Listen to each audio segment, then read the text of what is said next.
सर्वांना सस्नेह जय जाऊ. राधाकिशन कराडे ऑफिशियल या यूट्यूब चॅनलमध्ये आपल्या सर्वांचे स्वागत करतो. आज आपण या व्हिडिओमध्ये जो प्रधानमंत्री खरीप पीक विमा योजना जी या 30, 31 आणि 1-2 तारखेला जी दुष्काळी अतिवृष्टी झालेली आहे, त्या अतिवृष्टी संबंधित जे जिल्हाधिकाऱ्यांना सर्वे संबंधित सूचना देण्यात आलेल्या होत्या, त्या संबंधित पीक विमा कंपनीने जी पत्र काढलेले आहे त्याविषयी आपण या व्हिडिओमध्ये जाणून घेणार आहोत. त्यामध्ये हिंगोली जिल्ह्याचा विचार करता जवळपास 5-5.5 लाख शेतकऱ्यांनी पीक विम्याची नोंद केली होती, पीक विमा भरला होता. त्यामध्ये जवळपास 3 लाख शेतकऱ्यांनी पीक विम्याची तक्रार करण्यात आलेली आहे. त्यामुळे जे रँडमली सर्वे जे करतात ते जिल्हाधिकाऱ्यांना रँडमली सर्वे करण्याचे आदेश हे मंत्रालयातून देण्यात आलेले होते.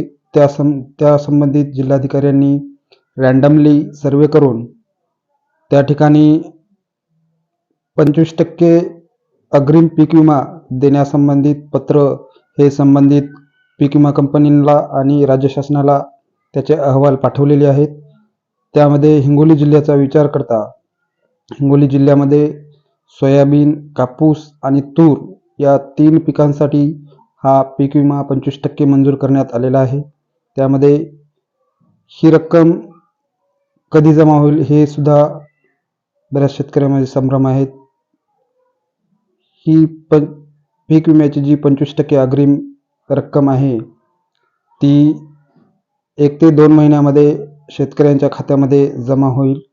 त्यामध्ये काही तक्रारी केलेले त्यांचे सर्वे करणे सुरू आहेत. ते सर्वे किंवा पंचनामे झाल्याच्या नंतर त्याची जी 25% रक्कम आहे ती शेतकऱ्यांच्या खात्यामध्ये जमा करण्यात येणार आहे. तसेच नांदेडमध्ये सर्वात जास्त पीक विम्याची जी 25% रक्कम आहे ती देण्यात येणार आहे. तसेच पीक विमा नांदेडमध्ये सर्वच पिकांना जे पीक विम्यामध्ये पिकं आहेत त्या सर्व पिकांना त्या ठिकाणी पीक विमा मंजूर करण्यात आलेला आहे. त्यानंतर परभणीमध्ये सोयाबीन या पिकाला 25% पीक विमा मंजूर करण्यात आलेला आहे. अशा प्रकारे हिंगोली जिल्ह्याचा जो 25% पीक विमा आहे तो मंजूर करण्यात आलेला आहे.